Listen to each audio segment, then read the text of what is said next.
Hiya love, how you doing? This is number 5 of my theatre reviews. Oh my goodness, let's get going.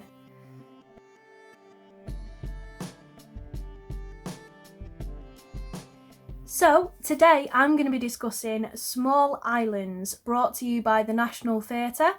It's currently being streamed on their YouTube channel until Thursday, so you've got a little bit of time to watch it if you haven't already. The play is incredibly powerful, and I think it has a very poignant message that still relates to us now, even though the play is set in the Second World War. So the play is based on a novel by Andrea Levy, and it's adapted for stage by Helen Edmondson. Very well, I must say. The story embarks on a journey from Jamaica to England, and it spans from the Second World War up until 1948, which was in fact the year that HMT Empire Windrush docked at Tilbury. It's a fascinating play, I must admit.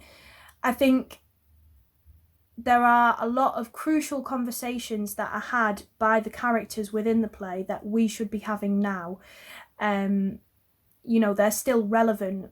A lot of the issues with racism are still relevant, which is quite scary in a way, that we haven't progressed in our sort of levels of equality within this country, within the world. So we follow within the play 3 intricately connected stories. You've got one character called Hortense, who is a black woman from Jamaica, and she longs for life outside rural Jamaica. She sort of pins her hopes on going to England one day and becoming a teacher.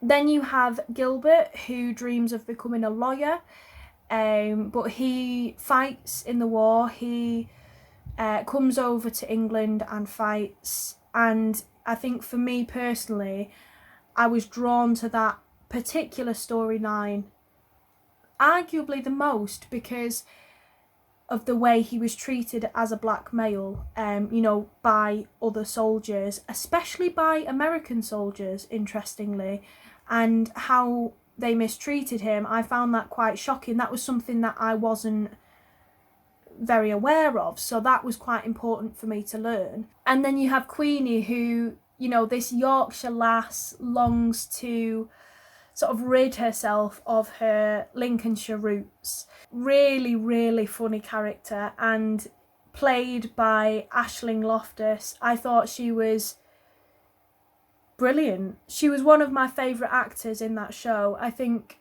her level of honesty and just the simplicity in how she played things, it was so real that you believed it to be genuine conversation and not coming from a character, if that makes sense. I think the way those stories sort of interconnect is wonderful, and when those 3 characters are finally in the same room together, it's like a powerhouse of voices and of acting. It's really, really fantastic. Within the play, there was this real sense of hope and humanity, especially from those 3 sort of main protagonists.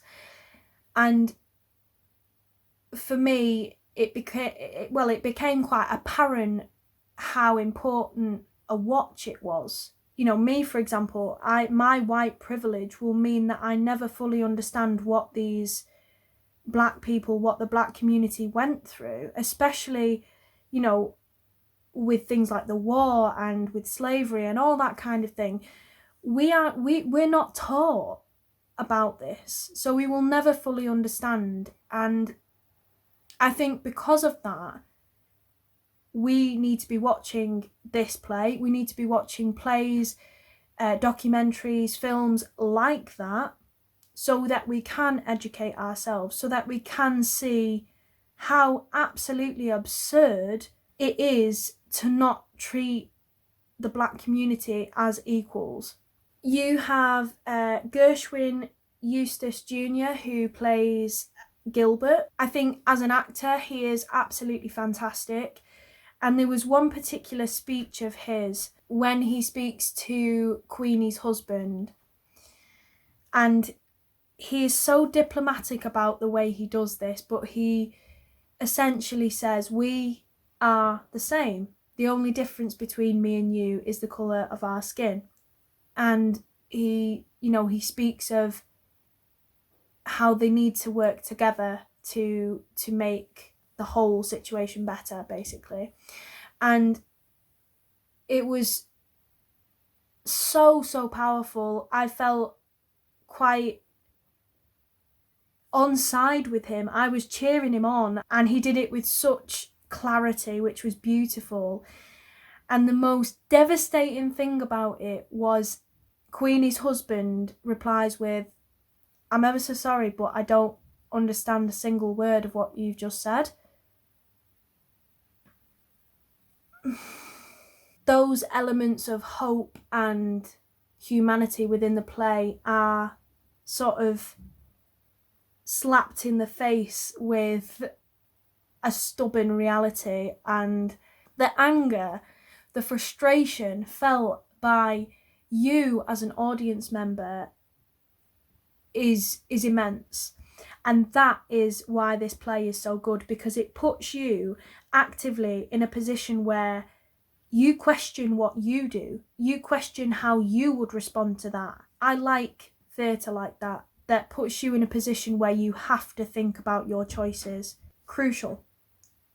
It is how we move forward. This is why we should be supporting theatre, because we can create pieces like this that are so powerful, that are commenting on societal issues that were relevant then and are still relevant now.